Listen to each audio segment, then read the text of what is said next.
challenge we had for this week was to take a nice lean cut of beef. So I actually have sirloin tip roast, which per ounce is less than a gram of fat and around 6 grams of protein. Also, we had beef, we had cucumber, and we had bread. And I said any kind of bread, doesn't matter if it's a pita, wrap, whatever, it can all be pretty much included in bread. Here's what I'm gonna come up with. I'm taking a little bit of liberty here, and I am using the beef, which I have right here. For the bread, I'm gonna be using these brioche buns. And I'm gonna take a little bit of liberty here, a little bit of creative license, if you will. And instead of using an actual cucumber, I'm going to use a pickle, which, as we know, pickles are cucumbers. So it's not really cheating.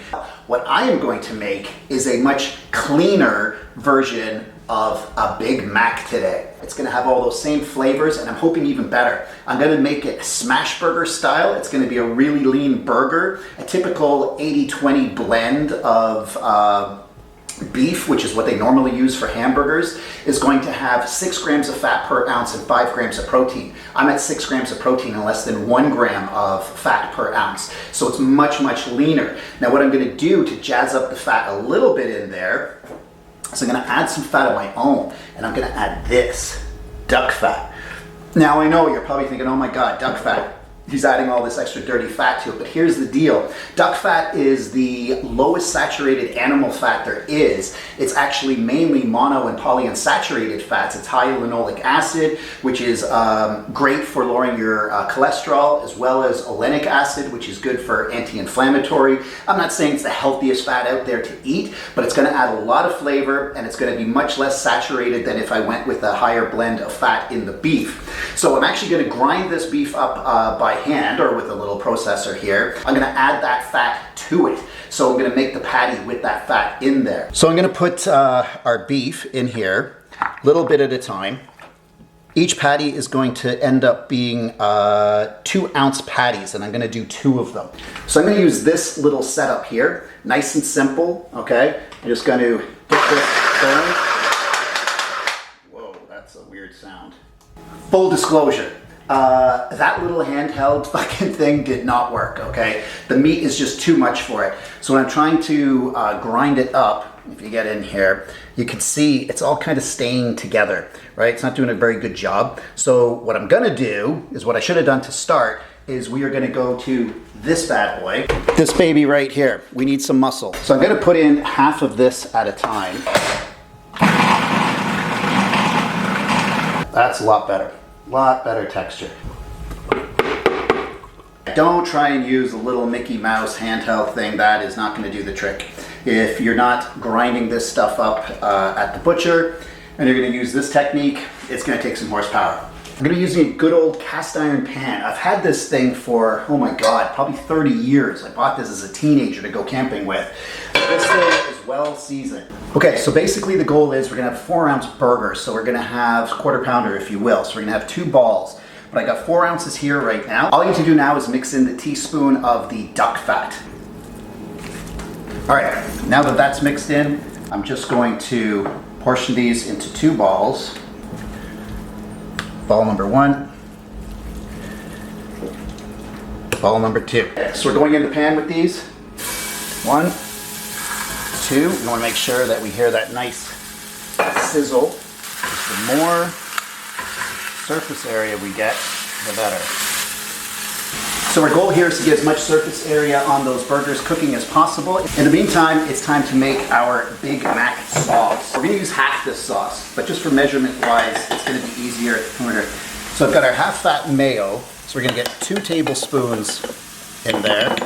I'm going to use half a tablespoon of this sugar-free ketchup. I'm going to use 1/4 of a tablespoon of this mustard. I'm going to dice up 1/4 of one of these pickles. Okay, so we've got these 4 ingredients in here.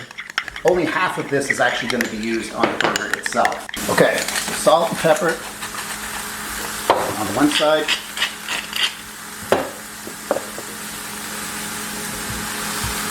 Garlic powder. Okay, flip here. Boom. Boom. That's what we're looking for. Now, what is a traditional fast food style hamburger without good old processed cheese? So this is a low-fat cheese, going to be 4 grams of protein and I think 3 grams of carbs per slice and no fat. So I'm going to put one of these on each one.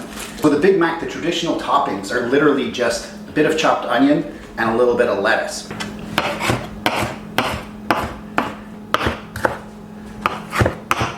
Now we're just gonna basically get this all prepped. So we've got twice the amount that we need here. So I'm gonna go a little bit on this side, a little bit on that side. Gonna just smooth this out here. I'm gonna put some lettuce on the bottom, onion on the top.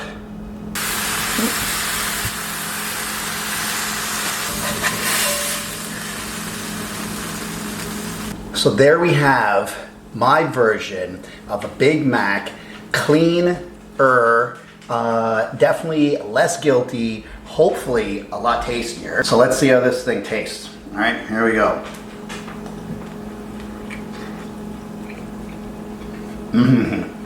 That has all the best parts of a Big Mac, but those patties taste so much better than a Big Mac patty. That sauce is pretty much bang on, a little crisp from the lettuce, a little bit of onion in there, so good. So there you go, cleaner version of the Big Mac. Regular Big Mac, 563 calories. My version, 432, so 3/4 of the calories. Regular Big Mac, 26 grams of protein. My version, 39 grams of protein for your muscles. That's 1.5 times the amount of protein. Regular Big Mac, 44 grams of carbs. This one, only 33. That's 75% of the amount of carbs, so 25% less. Fat on a Big Mac, 33 grams of fat, mainly saturated fat. This one, only 15 grams of fat, mainly unsaturated fat. So basically, 45% of the amount of fat on a regular Big Mac is on this one. It tastes way better. It's way better for you. I suggest you give it a try.